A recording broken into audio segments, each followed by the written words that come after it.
O nosso desejo de uma feliz tarde para você. Líder do governo na Câmara dos Deputados, o deputado federal Major Vitor Hugo confirmou ontem a criação do Aliança pelo Brasil, partido do presidente da República, Jair Bolsonaro, no país e, claro, também aqui na nossa Paraíba. Aliás, hoje vai ser a primeira convenção do partido a ser criado.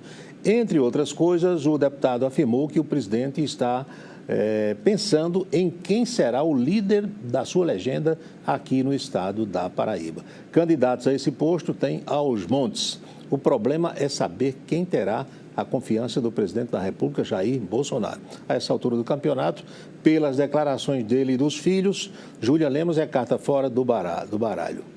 Quem sabe o Cabo Gilberto, deputado estadual, não sei, Arthur Bolinha, deixa o PSL, partido ao qual se filiou recentemente, e vai para a nova legenda, para a Aliança, que aliás tem o número 38. Vamos aguardar. Eu sou Paulo Roberto, estou na Itararé e o Ponta a Ponta está começando.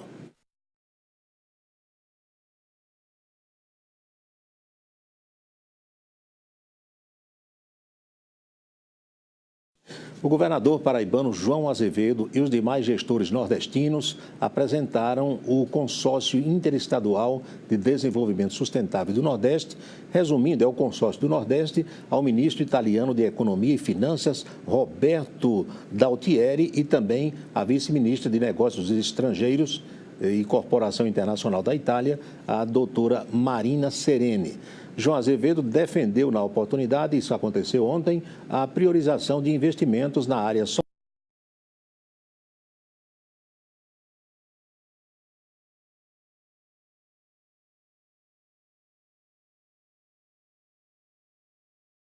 Essa missão na Europa. O nosso convidado da entrevista de hoje é o professor de Direito Internacional da Unifacisa, advogado Aécio Melo. Nós convidamos o doutor Aécio para um papo, uma conversa sobre os problemas que estão ocorrendo em alguns países próximos ao Brasil, casos, por exemplo, do Chile e da Bolívia. Na Colômbia, há protestos marcados para hoje, já começaram cedo, e as fronteiras estão fechadas.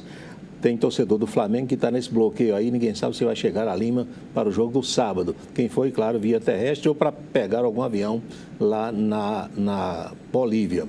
No Uruguai tem eleição no próximo domingo, num outro duelo entre esquerda e direita. Mas também tem problemas em outras partes do mundo, como em Hong Kong, em Israel, onde ainda não se conseguiu montar um novo governo, sem falar na situação de outros países como Síria, Turquia e Iêmen. Nós vamos saber do doutor Aécio, tentar compreender, através das suas explicações, o que se passa no mundo de hoje. Aécio, boa tarde. Boa tarde, Paulo. Vamos começar pela América do Sul? Vamos lá. No Chile foi só Bachelet sair, Pinheiro assumir para estourar tudo isso. O que é que estava escondido? O que é que estava debaixo do tapete ali? Bem, é uma questão muito complexa porque há um cenário de instabilidade no Cone Sul, na América do Sul, especificamente, e os motivos são os mais diversos. No caso do Chile, o que desencadeou foi algo muito parecido com o que aconteceu no Brasil no ano de 2013. Aquelas manifestações de rua. Aquelas manifestações que acabaram... arrefecendo, né? Acabaram esfriando no período mais ou menos da Copa das Confederações aqui. E, na verdade, foram várias as bandeiras levantadas. Mas o que realmente iniciou aquela onda de protestos foi a questão do aumento das tarifas, né, de passagens. E aconteceu algo muito semelhante, muito parecido no Chile, não é?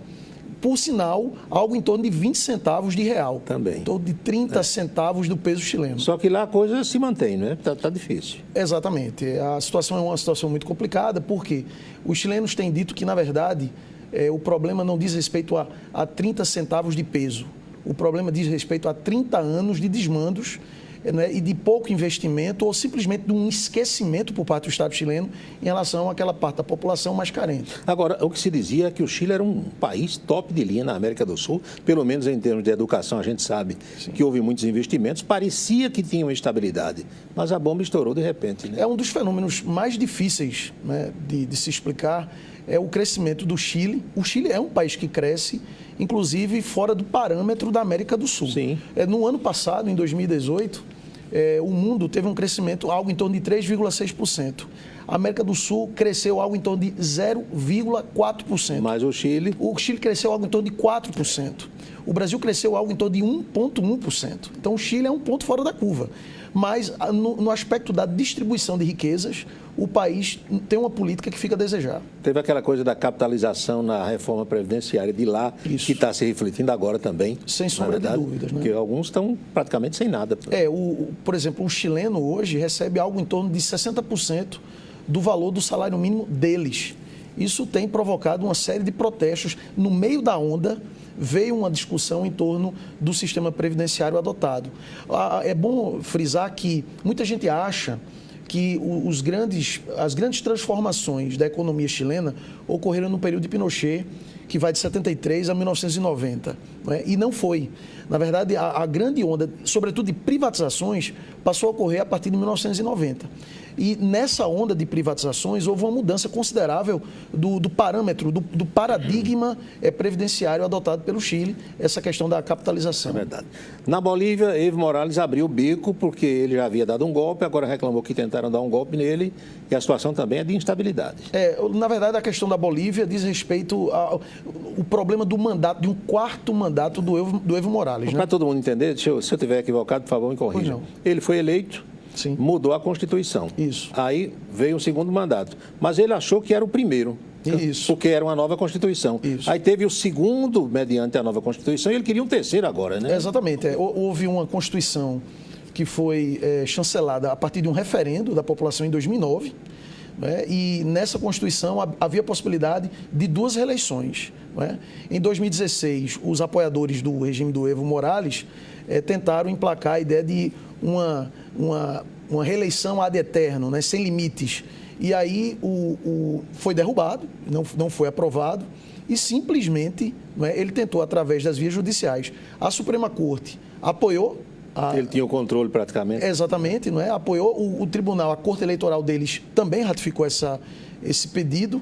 E ele, enfim, numa eleição questionada, inclusive pela Organização dos Estados Americanos, né, que foi acompanhada por consultores da OEA, ele simplesmente foi defenestrado do poder na Bolívia. Agora o povo está nas ruas, já morreram mais de 20 pessoas, inclusive ontem ali em El Alto, né, tem confusão grande, e a presidente interina vai marcar eleições para os próximos meses aí. A Janine Áñez, né, ela convocou eleições, mas é bom frisar uma coisa também, Paulo. A Bolívia é um fenômeno também muito interessante, é um ponto fora da curva. A Bolívia tem crescido em parâmetros econômicos acima, inclusive, do Chile. Né? A Bolívia vai crescer neste ano de 2019, aproximadamente, vai ter um crescimento de 5% Agora, do PIB. Tem uma pobreza desgraçada. Uma pobreza, os índices de pobreza, né, caíram vertiginosamente nos últimos anos, também isso precisa ser dito. Caíram de 60% para 30%, algo em torno de 30% da população que fica ali naquela margem, não é, de pobreza extrema.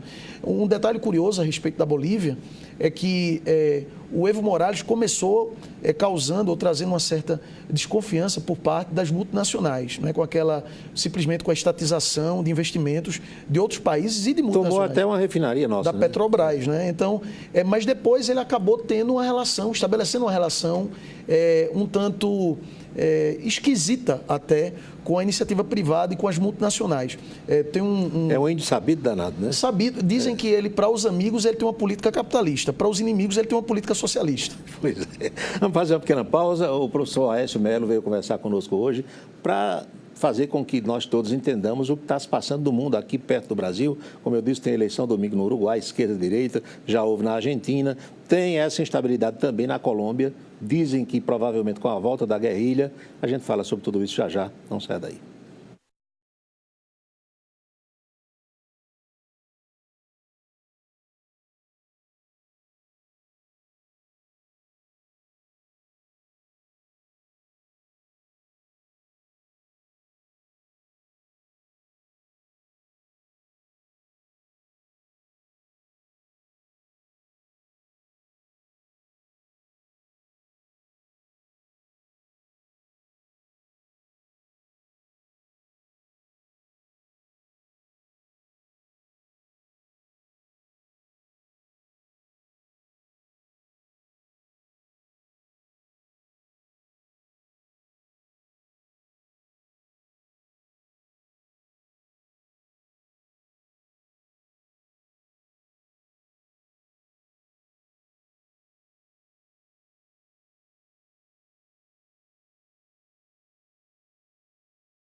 De volta com o ponto a ponto, por 50 votos a 12, a Comissão de Constituição, Justiça e Cidadania, a CCJ da Câmara dos Deputados, aprovou ontem a admissibilidade da proposta de emenda à Constituição, a PEC, que pretende permitir a prisão de condenados após julgamento em segunda instância. Agora o texto segue para a comissão especial e depois terá de ser apreciado, discutido no plenário da Casa.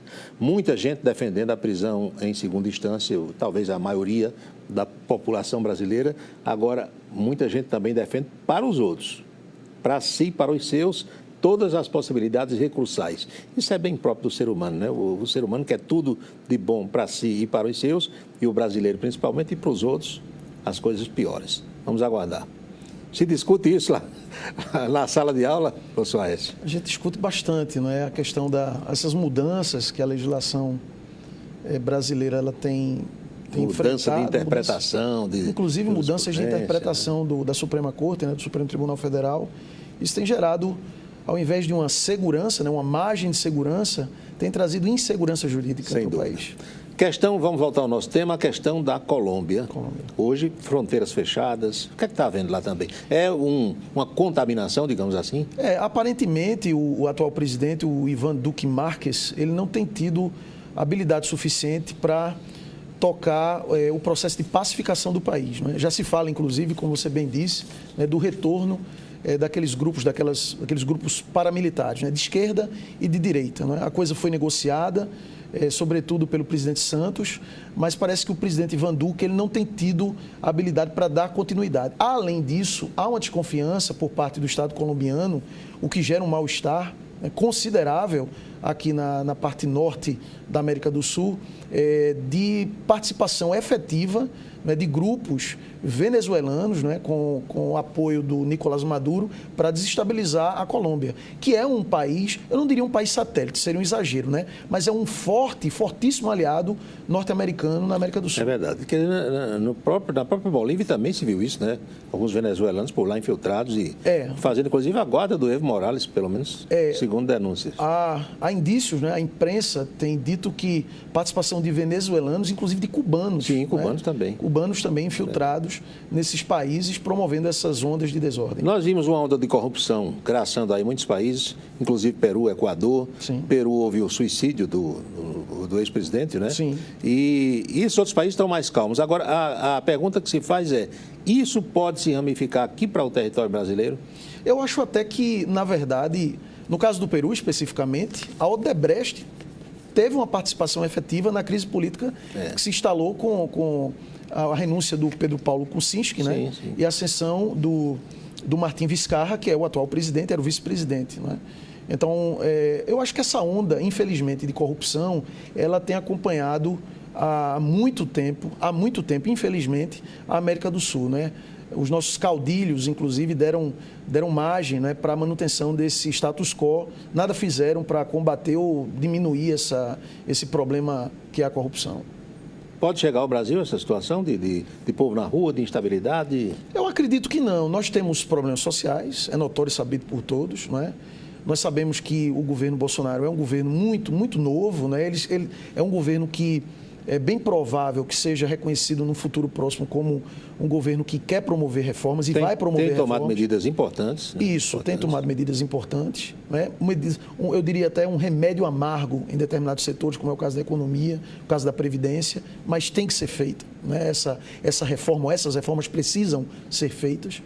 Mas eu não acredito, sinceramente eu não acredito. Eu acho que nossas instituições, elas são muito fortes, nossas instituições, apesar da nossa democracia ser uma democracia que enfrenta, não é, períodos de instabilidade, de longos debates, ainda assim eu acredito que nossas instituições estão fortes e não irão enfrentar esse tipo de situação. Eleição no Uruguai, páreo duro para domingo?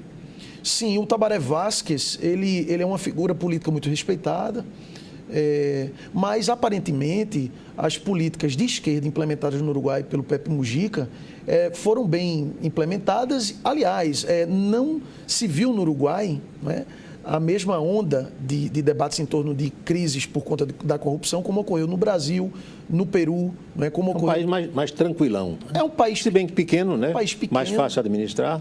Um país que em tese é muito mais fácil de administrar, uma população que tem um IDH, né, um país que tem um IDH alto, né, uma população muito educada. Reginaldo costuma ir lá jogar naqueles cassinos ali.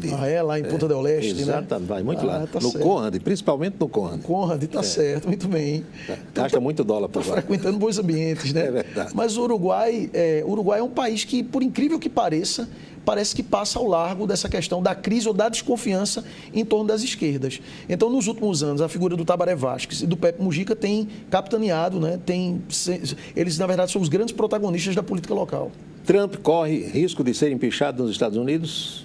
Bom, ele ainda tem, ele conta, não é, na Casa dos Representantes, ele conta com uma minoria, mas no Senado ele conta com a maioria republicana. Então, há quem diga que essa maioria vai blindar no Senado, né, essa questão do impeachment. O embaixador ontem deu uma declaração que uns acharam boas para ele, ele pelo menos gostou, né, do que o homem disse lá. Eu acho uma situação complicada. Talvez eu acho que o problema maior para Trump não é a questão do impeachment. Eu acho que é a questão da reeleição, não é? Porque há uma demonstração clara, se bem que isso não é uma margem de segurança para nenhuma eleição dos Estados Unidos por conta do peso dos delegados nos estados. A gente sabe, né? Veio do próprio caso da eleição dele, né? Exato. Quando a Hillary teve mais votos, mas o presidente é ele. As próprias eleições do George W. Bush, ele seria derrotado pelo Al Gore na primeira eleição e seria derrotado pelo John Kerry na segunda eleição, na reeleição, né? Demorou um tempão aquela apuração da Flórida, de onde foi? Exatamente, a recontagem dos votos. Então, assim, essa questão eu acho que a questão do Trump, eu acho que o problema para ele não é a questão do impeachment. Eu acho que ele vai terminar o mandato, não é? Inclusive, com bons números na economia norte-americana, né? A verdade é essa, pleno emprego. Os Estados Unidos hoje vive uma onda econômica de pleno emprego. Depois de uma forte crise, né? Em 2008, com a crise do Lehman Brothers, né? Da bolha econômica. Então, assim, eu acho que os americanos vão decidir a vida, não é, o destino político do Trump na reeleição, na tentativa de reeleição. Muito bem. Vamos então a outra pausa e a gente já volta para conversar mais com o professor Aécio Melo. Situação do outro lado do mundo, Hong Kong tem problemas também aí que curdos na Síria, essas confusões todas que a gente vê todos os dias na TV, para que eu entenda e que você entenda também. E as relações do Bolsonaro com o resto do mundo. Tivemos aí a reunião dos BRICS recentemente. Nós voltamos já já.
O prefeito de Campina Grande, Romero Rodrigues, fez vistoria ontem nas obras e ações que estão sendo executadas lá no bairro Jardim Borborema.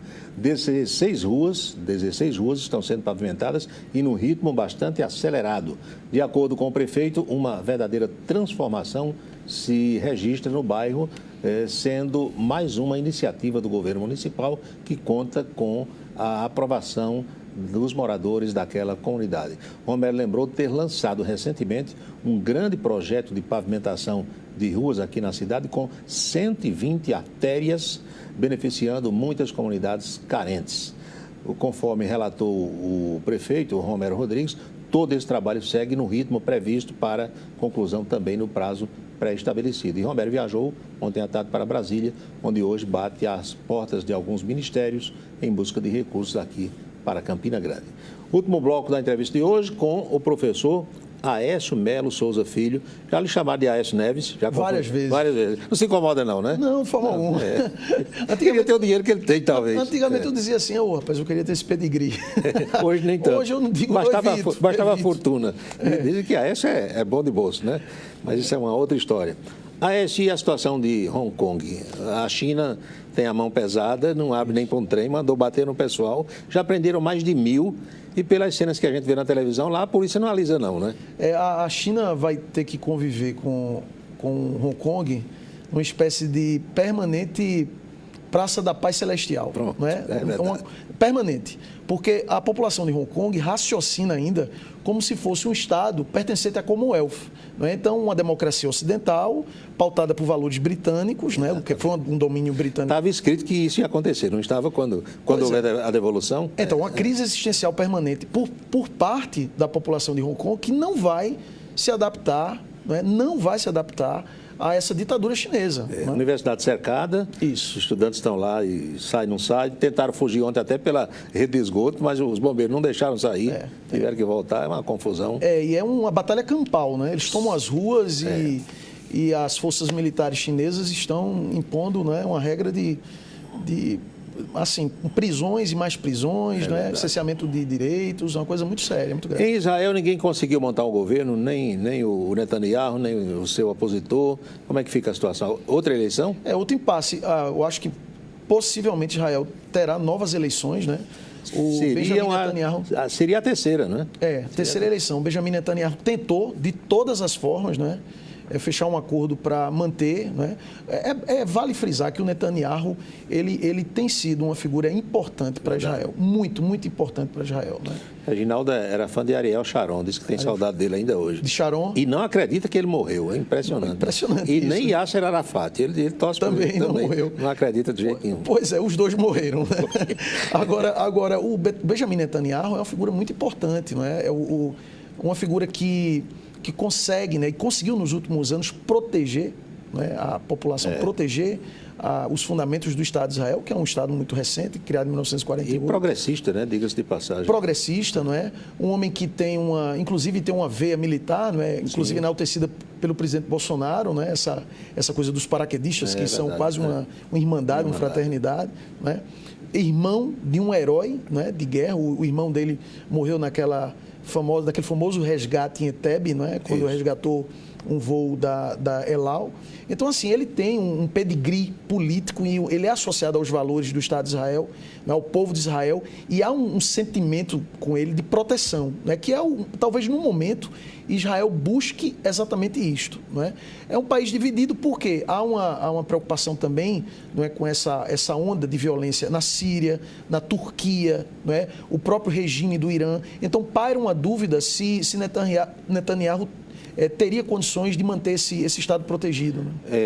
Essa mudança de política do Trump em relação aos curdos e a entrada da Turquia, aí já misturou também com outros países ali, o Irã, o Iraque já tem movimentações também. Isso. Tudo isso preocupa? Preocupa muito. Enquanto não for criado, no caso dos curdos, enquanto não for criado um Estado, né, pequenino, né, que é a grande pretensão deles, o Kurdistão, né? Ali, o Kurdistão.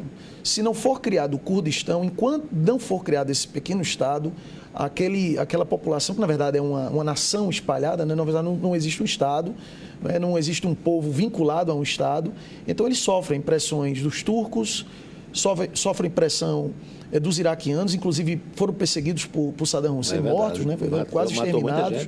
Né? Jogou aquele veneno naquela época lá. Isso, né? Armas químicas contra eles no norte, né, do Iraque. E inclusive na Síria, né, os curdos eles têm um papel preponderante, não só para os sírios, mas eu diria para a humanidade. Sim. Porque os curdos eles abraçaram a causa da luta contra o Estado Islâmico. É verdade. Eles estão no fronte, na verdade, contra o Estado Islâmico. E esse enfraquecimento deles pode fazer ressurgir o Estado Islâmico. Sem sombra de dúvidas. A gente está em cima da hora, tem 2 minutinhos só, Mas e a questão da África? Ainda tem conflitos em vários países ali? A África, depois da Primavera Árabe, não é? Aparentemente, o norte da África não se encontrou. A Líbia, por exemplo, é um país que tem dificuldade de de reorganizar suas instituições. Mataram o Gaddafi e a coisa parece que piorou. Piorou, não é? O Egito está mais ou menos... O Egito mais ou menos, porque é um país ali que recebe uma poderosa influência da Europa, não é? Também dos Estados Unidos e também uma influência dos próprios russos. O Iêmen é uma desgraça, né? O Iêmen é um país que é um Estado terrorista, digamos, não é? Não tem, na verdade, as instituições fraquíssimas, né? Praticamente não existem instituições.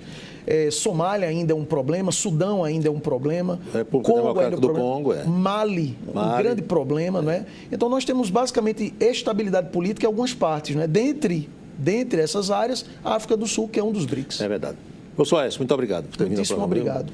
Acho que nós esclarecemos algumas coisas aí para as pessoas. Obrigado, Paulo. É importante que você saiba o que está acontecendo no mundo e foi por isso que nós convidamos o professor da Unifacisa, Aécio Melo. O médico campinense Dr. Newton Figueiredo foi homenageado ontem em Brasília pelos relevantes serviços prestados na saúde em Campina Grande e no estado da Paraíba. A medalha de mérito legislativo foi entregue no plenário da Câmara dos Deputados, com presenças de muitos paraibanos, entre eles o senador veneziano Vital do Rego, que ainda tem um grau de parentesco com o doutor Newton Vital Figueiredo. O Ponto a Ponto se despede por hoje. A gente volta amanhã, quando terminar o meio-dia, na Itararé. Fale com a nossa produção e sugira temas para entrevista no programa.